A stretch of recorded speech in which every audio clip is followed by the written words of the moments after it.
The Meridian station had been designed by committee, which explained why it looked like a crystalline tumor sprouting from a metallic spine. 17 different architectural philosophies had been crammed into one structure, creating something that offended every species equally. The perfect foundation for diplomatic neutrality. Lieutenant Commander Maya Reeves stood in the observation deck, watching 3 Kethvar dreadnoughts maintain their formation just outside the station's defensive perimeter. Their ships resembled angry beetles carved from obsidian, all sharp angles and predatory curves. The Nullian Collective's vessels hung on the opposite side like jellyfish made of pure energy, pulsing with bioluminescent threats. "Charming neighbors," she muttered, adjusting her translation headset. The Kethvar delegation had arrived first, their chitinous forms clicking across the station's corridors in perfect military synchronization. Their ambassador, a towering insectoid creature whose exoskeleton bore the scars of a dozen campaigns, had immediately begun marking territory by scratching ritual symbols into the walls. "You will translate precisely," Ambassador Krikstal had informed Maya through mandibles that could probably snap a human spine. "No embellishment, no interpretation. Humans excel at neither." The Nullian representatives materialized 20 minutes later, their collective consciousness flowing through the station's energy conduits like sentient electricity. When they spoke, it was through the station's communication system, in harmonized voices that made Maya's teeth ache. "We acknowledge the presence of the carbon-based intermediary," they announced. "Her neural patterns suggest minimal cognitive interference with our negotiations." Maya had been in worse rooms. She'd translated peace treaties between species that communicated through pheromone clouds, and others that spoke exclusively in mathematical equations. But there was something particularly toxic about the way the Kethvar and Nullians regarded each other, and her. The conference room had been configured as neutrally as possible. No chairs, the Kethvar preferred to stand, the Nullians didn't have bodies to sit. Moderate lighting, too bright for the insectoids, too dim for energy beings, and absolutely no metal surfaces. Religious taboos were complicated. "The mining rights to Sector 7 Gamma belong to those who can claim them through strength," Krikstal declared, his forearms spread in what Maya recognized as a territorial display. "The collective has proven only their ability to drift aimlessly through space." The Nullian's response came as a harmonic frequency that made the station's hull vibrate. Maya translated automatically, "Physical strength is the consolation prize of species too primitive for true power. We have quantified the sector's energy output down to the last photon." "They're basically calling you stupid," Maya added helpfully.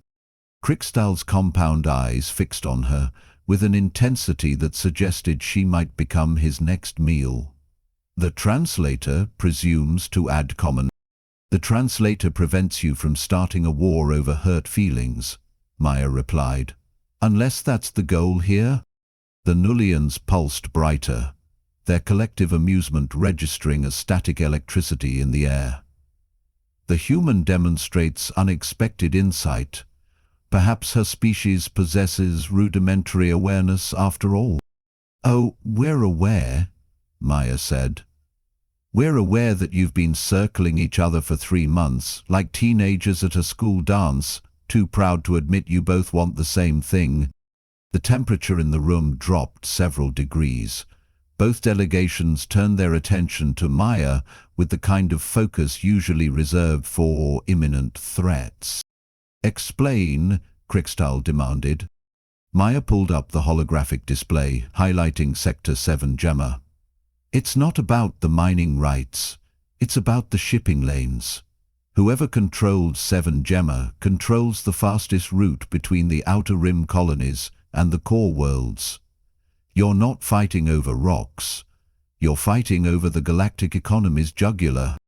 The silence stretched long enough for Maya to wonder if she'd miscalculated. Then the Nullians spoke, their harmonics sharp with something approaching respect. The human has identified the strategic reality both parties have avoided acknowledging. Krikstal's exoskeleton bristled. Clever words will not disguise the collective's weakness. And posturing won't disguise yours, Maya shot back. You've both been dancing around the real issue because neither wants to admit they need a partnership, not a conquest. That's when everything went sideways. The Kethvar warrior caste had apparently decided that diplomacy was taking too long. Their attack on the Nullian ships began as a brilliant flash outside the observation windows, followed by the station's emergency klaxons, and the sickening lurch of artificial gravity failing. Maya found herself thrown against the conference room's crystalline wall as both delegations erupted into chaos. The Nullians dispersed into pure energy, flowing through the station's systems like liquid lightning. The Kethvar drew weapons that shouldn't have existed on a diplomatic station. The explosion that tore through the conference room came from somewhere above, raining debris and venting atmosphere into space. Maya's last clear memory was of Ambassador Krikstal stepping over her bleeding form without so much as a backward glance, his attention already focused on the military situation developing outside. As consciousness faded, she heard evacuation alarms and the distinctive whine of ships disengaging from docking ports. By the time she managed to drag herself to a functioning view screen hours later, both fleets had withdrawn to regroup. They'd left her behind like a broken piece of furniture. 3 weeks of solitude had taught Maya that space stations made terrible houseguests. The Meridian groaned constantly, its hull contracting and expanding with thermal cycles that sounded like arthritic joints. The emergency lighting cast everything in hellish red, and the recycling systems had developed a wheeze that suggested imminent respiratory failure. She'd set up camp in the old maintenance section, where the artificial gravity still functioned, and the air scrubbers hadn't given up entirely. Her leg had healed crooked. Compound fractures were apparently beyond her field medicine skills, but it held her weight. The concussion had resolved itself after a week of splitting headaches and seeing double. Personal log. Day 21. She spoke into her salvaged recorder. Still not dead, which continues to surprise exactly one person in the galaxy, me. The communications array had taken damage, but remained functional enough to intercept transmissions. Maya had spent her recovery time learning just how thoroughly she'd been forgotten. The official reports listed her as presumed deceased after a regrettable diplomatic incident. No search and rescue operations, no recovery missions, just bureaucratic efficiency at its finest. What made the abandonment particularly galling was discovering how quickly both sides had moved on to more pressing concerns. Kethvar forward elements have established positions in the Helix Nebula, came through the static on the military frequency. Collective energy signatures detected near the asteroid fields. Recommend immediate fortification of strategic waypoints. Maya switched channels, pulling up the intercepts she'd been collecting. Both fleets were converging on Sector 7 Gamma from opposite directions, turning her prediction into reality. They were going to fight their war right over the wreckage of the place that had tried to prevent it. Computer, display tactical overview, she commanded the station's wounded AI. The hologram flickered to life, showing ship movements over the past weeks. Red dots for Kethvar vessels, blue for Nullian craft, all dancing around each other in increasingly tight spirals. The pattern reminded Maya of water circling a drain. The irony wasn't lost on her. She'd been trained to read battlefield dynamics, to spot the critical moments when conflicts shifted from posturing to actual violence. Her commanding officers had called it intuitive strategic thinking. Her academy instructors had been less diplomatic. Reeves sees patterns that don't exist and trouble that hasn't happened yet. Except trouble had happened, exactly as she'd predicted. Personal log, day 22. Both sides are moving advanced scouts into the sector. Kethvar preference for overwhelming force suggests they'll commit heavy units first. Nullian tactical doctrine favors infiltration and information gathering before major engagements. Classic case of hammer versus scalpel. She paused the recording, studying the comm traffic patterns. Something was bothering her about the Kethvar transmissions. Too much chatter for a species that prided itself on military discipline. Too many course corrections. Then she caught it. Buried in the navigation logs was a sequence that made her blood run cold. The Kethvar were planning to use Meridian Station as a forward operating base. They'd be back within the week. Computer, show station defensive capabilities. Defensive systems offline. Weapons platforms non-functional. Shielding at 12%. Show me engineering schematics. Maya spent the next 6 hours crawling through access tunnels and maintenance shafts, taking inventory of what remained functional. The fusion reactors were stable, but running on backup power. The artificial gravity generators were holding steady. Most importantly, the atmospheric processing systems could be manually overridden. Personal log, day 23. Funny thing about being left for dead. It gives you perspective on the value of diplomatic solutions versus more direct approaches. She'd found the station's original construction logs, including detailed specifications for systems that had been installed but never officially documented. Meridian Station had been built during a period of galactic tensions, when neutral meeting spaces were considered potential targets. The designers had included certain capabilities that would never appear in public records. Computer access emergency protocols. Authorization.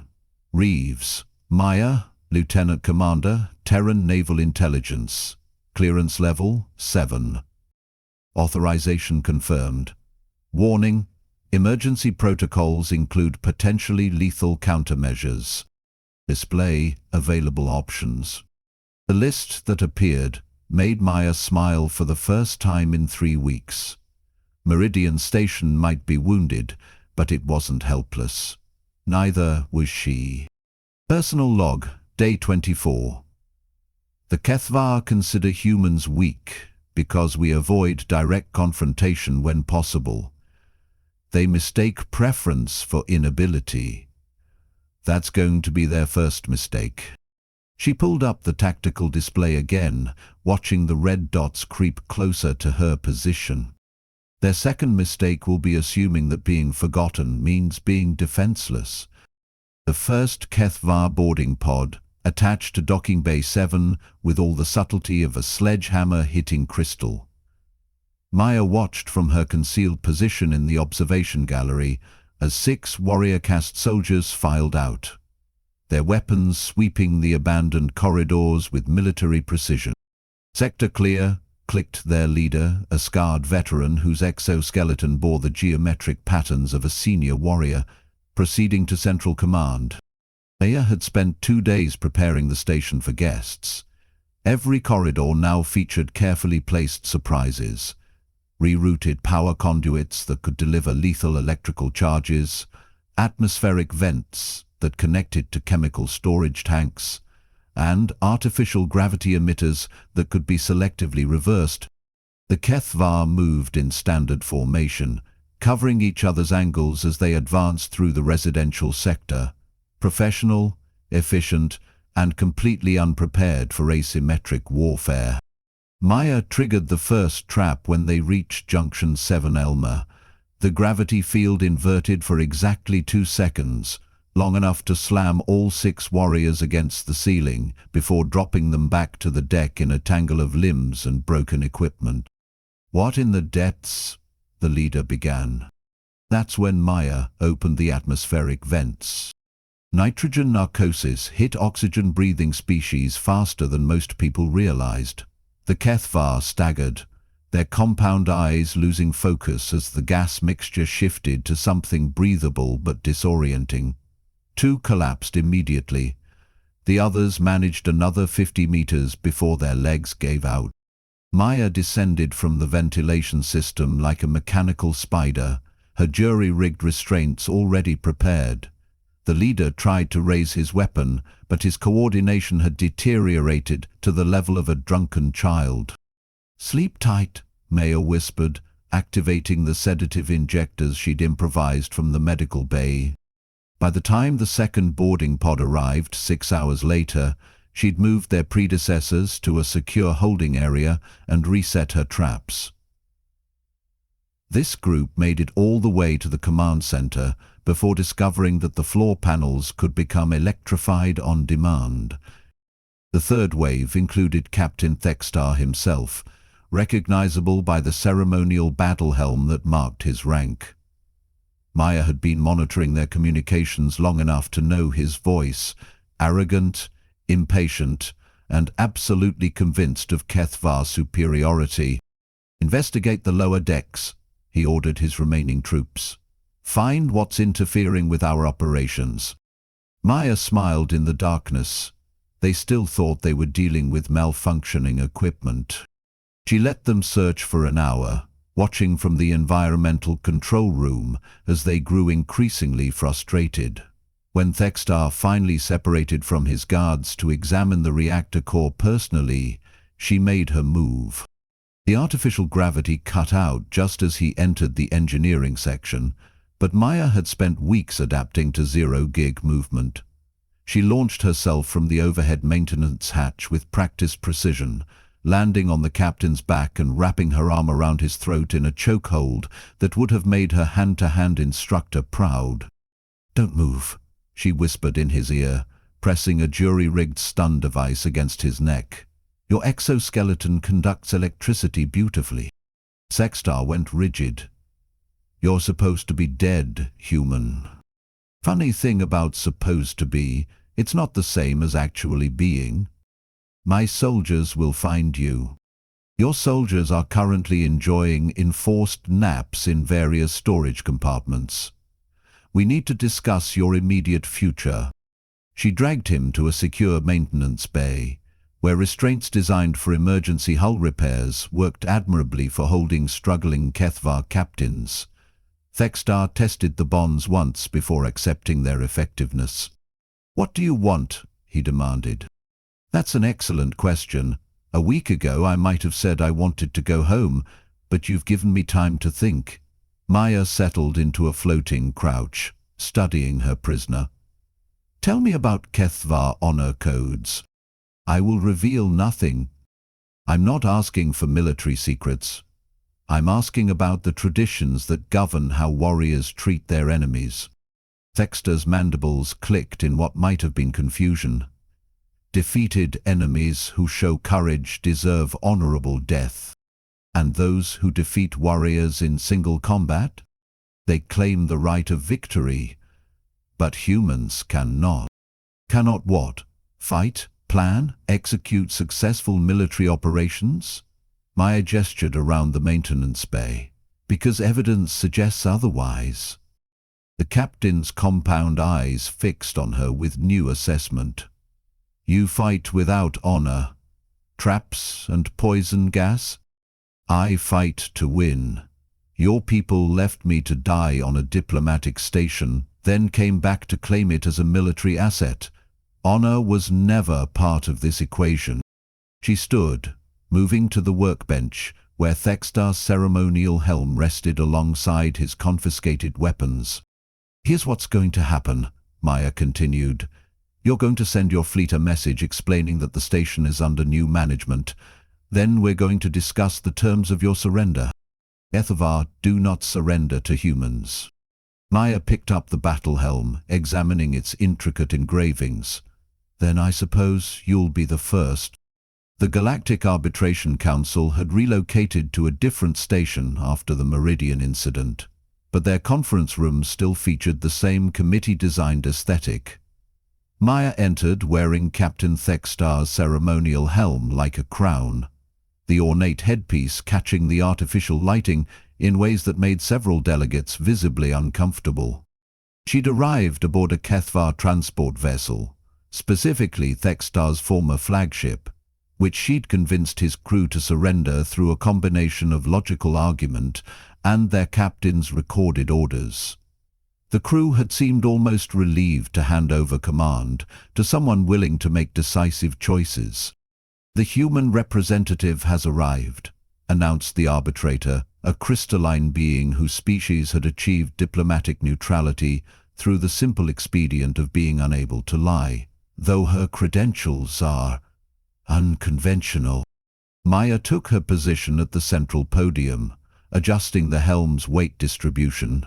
It had taken 3 weeks to modify the headpiece to fit human anatomy, but the engineering challenge had been worth it for the psychological impact alone. "Honored delegates," she began, noting how the Nullian representatives dimmed their bioluminescence, while the remaining HFY ambassador refused to make eye contact. "I come bearing news from Sector 7 Gamma." Ambassador Velkan, Thextar's replacement, finally looked up. "That human wears stolen regalia. She has no authority to—" "Authority?" Maya interrupted. "I claimed this helm through combat victory over your previous captain. Unless HFY honor codes have changed since last month?" The silence stretched uncomfortably. Several species began consulting their cultural databases, cross-referring human behavioral patterns with HFY military traditions. "The human speaks truth," admitted Velkan, his mandibles clicking with barely controlled rage. "By ancient law, she has earned the right to wear the helm of conquest." "Fascinating," hummed the Nullian collective through the station speakers. "Our projections did not account for human adaptation to warrior caste protocols." Maya smiled. "Your projections also didn't account for the mining rights situation resolving itself." She activated the holographic display, showing Sector 7 Gamma's current status. Where 2 fleets had once circled each other in escalating aggression, now a single administrative beacon broadcast neutral territory designations. "The sector is now under joint administration," Maya continued. HFY mining operations will extract raw materials under Nullian energy management protocols. Profits split 60-40. "Impossible," sputtered Velkan. "We would never agree to such terms." "Your predecessor did, along with his entire fleet command structure." Maya pulled up the signed agreements, each bearing the proper authentication codes. "Amazing how cooperative everyone becomes when they realize that diplomatic solutions actually work." The arbitrator pulsed with curiosity. "How did you achieve this unprecedented cooperation?" "Simple. I reminded both sides that they were fighting over a shipping lane, not mining rights. Then I offered them exclusive access to the fastest trade route in the sector, if they could learn to share the actual resources." The council chamber erupted in multilingual discussion. Species that had been deadlocked in territorial disputes for decades suddenly found themselves reconsidering their approaches to conflict resolution. "The human has created a template for resource sharing," observed a delegate from the hegemony. "This could revolutionize our approach to contested territories." Maya adjusted the helm again, savoring the moment. Of course, this solution required someone willing to make the difficult decisions, someone both sides could respect. Respect? Velkan's exoskeleton bristled. "You captured our warriors through treachery. I captured your warriors through superior tactics and strategic thinking. There's a difference." Maya's voice carried across the chamber with quiet authority. "The question now is whether the rest of the galaxy is ready to acknowledge that humans might have something valuable to contribute to these discussions." The Nullian collective pulsed brighter. Our analysis suggests human problem-solving methodologies offer unique advantages in multi-party negotiations. Meaning what, exactly? Asked the arbitrator. Meaning, Maya said, removing the helm and setting it carefully on the podium, that maybe it's time to stop treating humans like amusing curiosities and start treating us like potential partners. She paused, looking around the chamber at beings who had casually written her off as expendable just months earlier. After all, you never know when you might need someone who specializes in impossible situations. The irony, Maya reflected as the council began debating humanity's potential role in galactic diplomacy, was that nothing had really changed. They were still the same species who had left her to die, still playing the same power games with slightly different rules. The only difference now was that they were paying attention. Sometimes that was enough.